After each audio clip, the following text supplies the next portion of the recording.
So, some people deny they are angry because they don't shout or punch. They admit to being annoyed, frustrated, or aggravated. Is this anger? Yes, I believe it is. Anger is not just about losing it. It's much more involved. Anger is personal and different for everyone.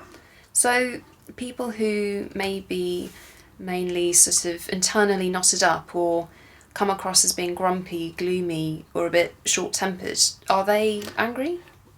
Yeah, they may well be, and there are many different types, as I say, many different types of irritation or anger that can blight people's lives. So, would you say there are no forms of anger that are acceptable?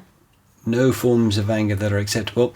Well, there's righteous anger, where people may be fighting an injustice or battling against cruelty, and there's defensive or survival anger, where people are in real danger and they're forced to fight. It's complex.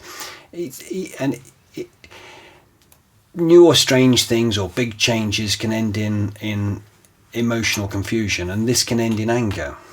What about when someone gets angry defending their pride because they are insulted or made to feel small?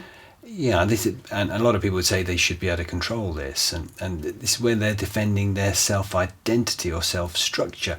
And if they're having problems with self-esteem and their self-identity, they may well defend it. Anger is really diverse.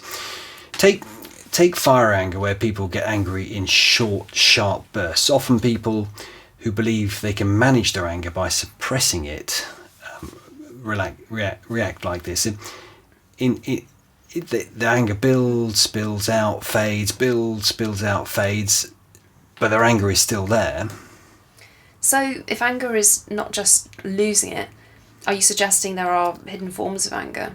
Yes, I am, yeah. I mean, so-called passive-aggressive anger, where people appear calm and rational, but subtly and continually criticise others. And then there's some people struggle with a low-key, constant behaviour where they perpetually moan and find fault with everyone and everything, and often including themselves. And some people feel frustrated and irritable, but think that showing this kind of emotion is wrong, and they frequently don't show it. They control it by masking their anger from the outside world. This suppression almost will create ongoing painful internal psychological pressure. But anger is not psychological tension, is it? Yeah, absolutely it is. When people subconsciously deny they are angry, when they bury their anger, it can often come out as depression, anxiety, lack of certainty, or other emotional tension. And certainly, a lot of people, when they become depressed, they become more angry.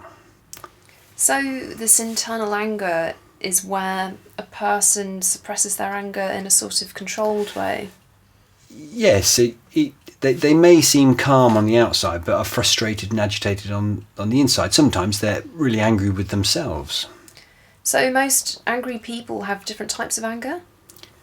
I'd say most angry and irritable people have a complicated mix, their own distinctive anger cocktail, if you like. Anger is very complicated for sure.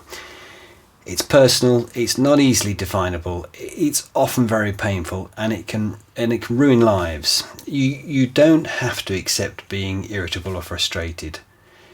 People are not born angry, they become angry. You can do something about it. You can change, and you can lose your anger forever and gain a calmer, fuller life.